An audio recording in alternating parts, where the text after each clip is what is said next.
Hello guys, कैसे हैं आप। आशा है आप बोर्ड परीक्षाओं की तैयारी में जुट गए होंगे क्योंकि एग्ज़ाम नज़दीक हैं। इसी को ध्यान में रखते हुए कुछ सवाल जो बहुत ही इम्पोर्टेंट है, जो कक्षा 10वीं में अक्सर पूछे जाते हैं, उसका एक उदाहरण मैं आपके सामने अभी हल करने जा रहा हूँ। साथियों, गणित को समझने के लिए वैसे तो किसी कक्षा से कोई संबंध नहीं होता है।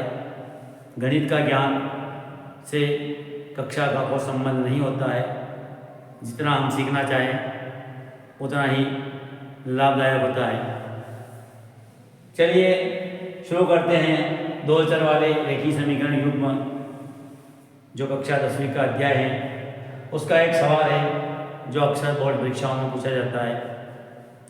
उससे पहले यदि आपने पाटीदार ज्ञान चैनल को सब्सक्राइब नहीं किया तो पाटीदार ज्ञान चैनल को सब्सक्राइब करें और बेल आइकन प्रेस करें ताकि इस प्रकार के वीडियो के नोटिफिकेशन आपको समय पर मिलते रहे। और यदि वास्तव में वीडियो अच्छा लगे तो लाइक, कमेंट और शेयर करें। चलिए शुरू करते हैं। बहुत ही सटीक ढंग से इसको समझाने का प्रयास मैं करूँगा। यदि हम अंश में एक जोड़ दें और हर में, यदि हम अंश में और हर में, यानी लिखा अंश में एक जोड़ दें तथा हर में एक घटा दें तो भिन्न एक में बदल जाती है। फिर आगे यदि हर में, वापस फिर हर बोल रहा हूँ, एक जोड़ दें तो यह मतलब यह का अर्थ यहाँ वही है, यह मतलब भिन्न। यह के लिए यहाँ कहा गया है, यह मतलब किसके लिए कहा गया, भिन्न के लिए ही कहा गया कि यह 1/2 हो जाती है, वह भिन्न ज्ञात करो। इसको मैं हल करने जा रहा हूँ। ये क्वेश्चन है आपका और इसका सॉल्यूशन मैं आपके सामने कर रहा हूँ हल। सबसे पहले हमें एक चीज का ज्ञान होना चाहिए कि भिन्न किसे कहते हैं और भिन्न का अर्थ क्या होता है। मैं आपको समझाना चाहता हूँ। अंश हमेशा ऊपर आता है और हर हमेशा नीचे आता है। आपने हर का मतलब किसान लोग जानते हैं, हर जो होता है वो जमीन के अंदर चलता है। अर्थात यहाँ पर भी हम देखें हर जमीन के अंदर चलता है और यहाँ पर भी देखें तो हर जो है वो नीचे है, अर्थात लाइन से नीचे है। याद रखने के ठीक है कि हर हमेशा नीचे लिखा जाता है और अनाराम में शुरू करते सबसे पहले आता है, अर्थात अंश ऊपर आएगा और हर नीचे आएगा।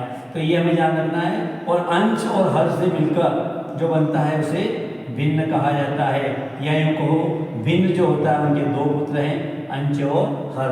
जो भिन्न है उसके दो पुत्र हैं, एक का नाम अंश और दूसरे का नाम हर है। ये हमें हमेशा याद रखना है, तभी इस टाइप के प्रश्नों को हम आसानी से हल कर सकते हैं। चलिए यहाँ पे अपन फिर आगे बढ़ते हैं। अब यदि हम अंश में, तो यहाँ अंश क्या है हमें पता नहीं है। यहाँ अंश क्या है, गणित का एक नियम होता है, जिस चीज़ का हमें पता नहीं होता उसको माना जाता है। और अधिकतर ऐसे सवालों में 100 y और z ही माना जाता है। तो यहाँ दो चीज़ें हमें मानना पड़ेगी, पहली है अंश और दूसरी है हर। तो हमें यदि हम अंश में एक जोड़ दें तो अंश किसे मानूं, किसमें जोड़ूं मैं एक, इसलिए मैं अंश को यहाँ लिखेंगे माना। सबसे पहले हम मानेंगे माना, एक डंडा खींचेंगे और नीचे लिखेंगे अंश माना, या ऐसे भी लिख सकते हैं, कई तरीके से लिखा जा सकता है। माना अंश x तथा हर y है। माना हमने कि माना अंश x है तथा हर y है। तब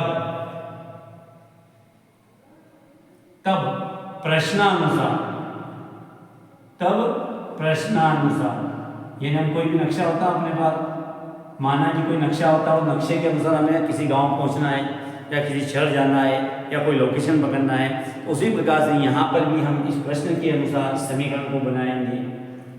तो यहाँ पे प्रश्नानुसार, अब आप प्रश्नानुसार चलेंगे। यदि हम अंश में, अंश किसे कहते हैं, यह आपका अंश को हमने x माना है और हर को हमने y माना है, और इसके बराबर में हमने क्या माना है, भिन्न। अर्थात भिन्न का सूत्र होता है अंश बटे हर, और अंश को हमने x मान लिया है और हर को हमने y मान लिया है। अब वो कह रहा है कि अंश में एक जोड़ दें। ये अंश यही कर लेते हैं इस सवाल को समझने के लिए। ये आपका अंश ये हर और ये बराबर भिन्न। अब बोला अंश में एक जोड़ दिया था, हमने x को अंश माना था, इसमें एक जोड़ दिया और हर में से एक घटा देंगे, हर नीचे इसमें से हम एक घटा देंगे। जैसा प्रश्न ने कहा वैसा मैंने किया है।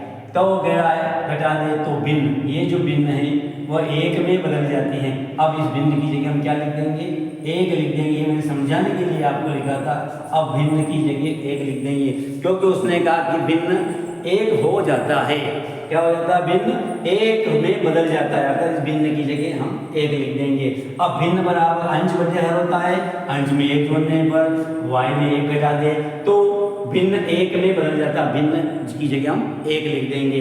अब इसकी जिसका गणित में कोई नहीं होता है, थोड़ा सा इसको ऊपर लिखेंगे एक। और गणित का नियम है कि जिसका गणित में कोई नहीं होता है उसके बटे में हम एक लिख देते हैं। अब इसका गुणा इससे और इसका इससे हम गुणा करेंगे, क्रिया गुणा। तो इसका इससे गुणा करने पर इस एक का कोई फर्क नहीं पड़ेगा, एक से इससे गुणा करने पर। तो जो संख्या आएगी वो इस प्रकार लिखेंगे हम कि x धन 1 बराबर फिर y का गुणा y में एक से पूरी संख्या के अंतर्गत करेंगे तो जो प्राप्त होगा वो y में एक ही होगा। यदि आपको समझ में नहीं आता है तो यहाँ पर एक लिख दीजिए और यहाँ y में एक के बाद में हम एक का गुणा कर रहे हैं, यहाँ पर भी एक लिख दीजिए। अब अगली स्टेप में जाएं तो आप हटा सकते हैं एक को, तो बचा हुआ होगा आपका x धन 1 बराबर, इसको थोड़ा व्यवस्थित इसके बराबर में लिखेंगे तो x धन 1 बराबर y में एक, तो एक का गुणा करने से इस दोनों संख्याओं पर कोई असर नहीं पड़ेगा।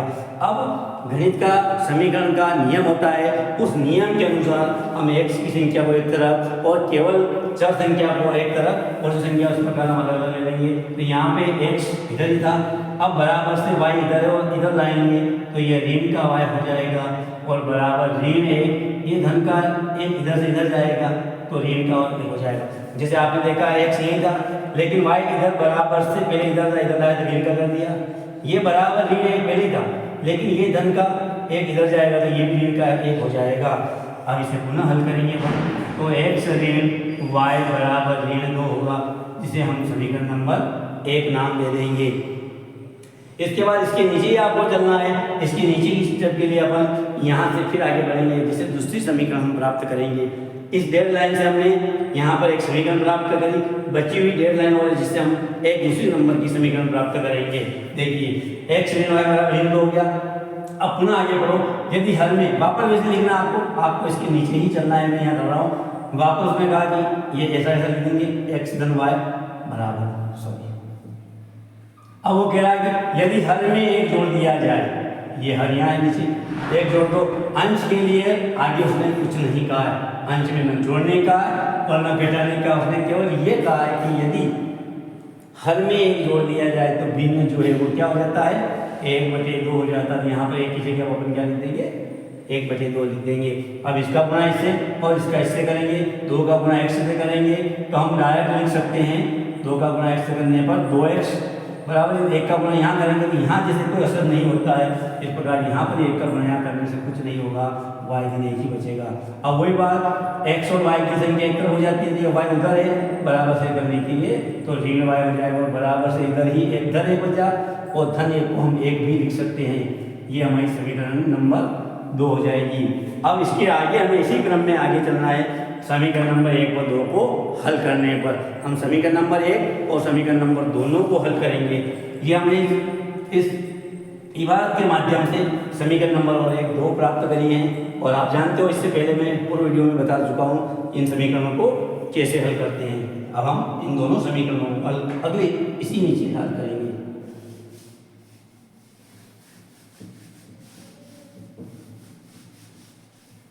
अब मैंने कहा समीकरण नंबर 1 और 2 को हल करने पर, तो सबसे पहले समीकरण नंबर 1 लिखूंगा मैं x 2x ऋण y बराबर 1। ये समीकरण नंबर 1 को वापस से लिखना है। फिर नंबर 2 समीकरण नंबर ये है x ऋण y बराबर ऋण 2 और समीकरण नंबर 2 है आपकी 2x ऋण y बराबर 1। ये समीकरण नंबर 2 है। अब समीकरण नंबर 1 और 2 हल करने पर ऐसा इसके ऊपर लिखा जाता है, ऐसा वापस लिखना उसके आपको समीकरण 1 व 2 हल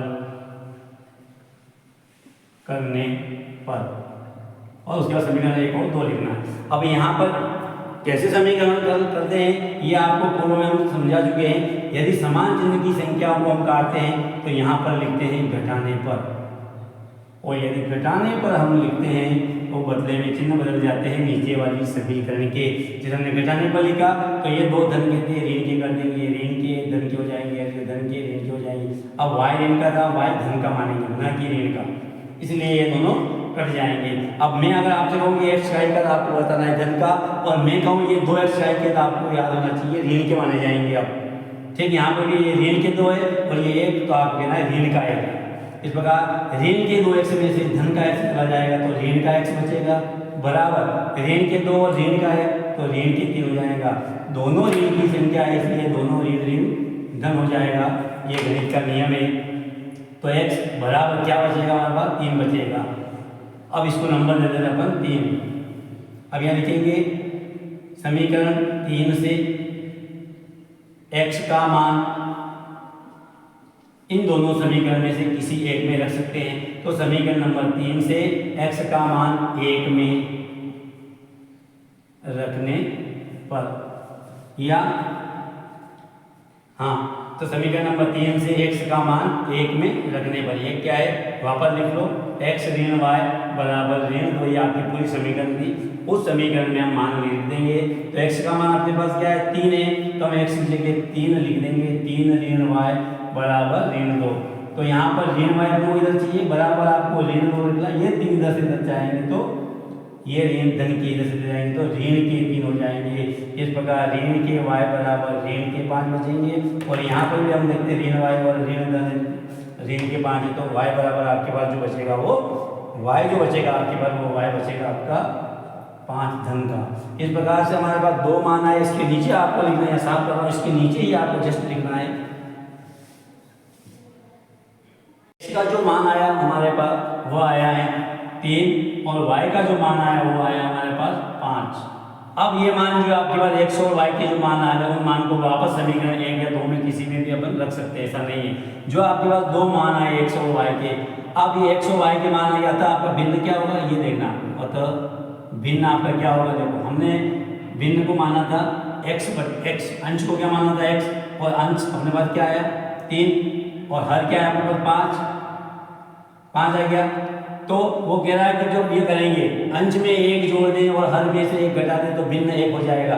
अब इसको वापस हल करके देखेंगे, जो आपके पास उत्तर आया उसमें देखेंगे आपने जो माना था, क्या माना था, भिन्न जो है x धन y बराबर भिन्न। अब भिन्न को हमने x माना था, x का मान 3 आया, तो इस x की जगह हमें क्या लिखना है 3 लिखना है। y का मान 5 आया तो इस y की जगह में 5 लिखना। अब वो बोल रहा है कि अंश में 1 जोड़ दे, ये अंश हो गया, मैं इसमें 1 जोड़ रहा हूँ। फिर वो बोल रहा हर में 1 घटा दे, हर जो आया आपका, इस हर कितना आया अगर 5 आया, इस 5 में से 1 घटा दो तो भिन्न, यानी तो भिन्न 1 हो जाती है। कैसे होगी देखिए आप, इसको हल करेंगे अपन बराबर करके, 3 और 1 4 होते हैं, 5 में से 4 होते हैं, 4 से 4 करेंगे कितना उत्तर आया आपका 1 आया, अर्थात आपकी भिन्न क्या हो गई 1 हो गई। ये उत्तर की जाँच है करने के लिए। तो उसने कहा वह भिन्न ज्ञात करो, आपको भिन्न ही ज्ञात करना है, तो मैं उत्तर की जांच करके आपको भिन्न ज्ञात करना है। अतः आपको कुछ नहीं लिखते हुए ये लिखना है अतः भिन्न बराबर, अतः भिन्न बराबर क्या आएगा, भिन्न भिन्न आएगा 3/5 धन 1 ऋण 1 बराबर 4/4 कर जाएगा, तो भिन्न होगा, अतः भिन्न ज्ञात करना 1 हो जाएगा। इस प्रकार से वह भिन्न क्या है, भिन्न 3/5 है, जो मेन उत्तर है आपका है अतः भिन्न लिखना आपको, अतः भिन्न बराबर 3/5, यही आपका आंसर है। ये मैंने आपको समझाने के लिए लिखा था, वास्तव में भिन्न, क्योंकि भिन्न को हमने अंश माना, सॉरी भिन्न के ऊपर संख्या को अंश माना और नीचे की संख्या को हमने हर माना, अतः हमारा जो भिन्न होगा वह 3/5 होगा, यही हमारा आंसर है। चलिए धन्यवाद। वीडियो अच्छा लगा लाइक और कमेंट करें तथा शेयर करें।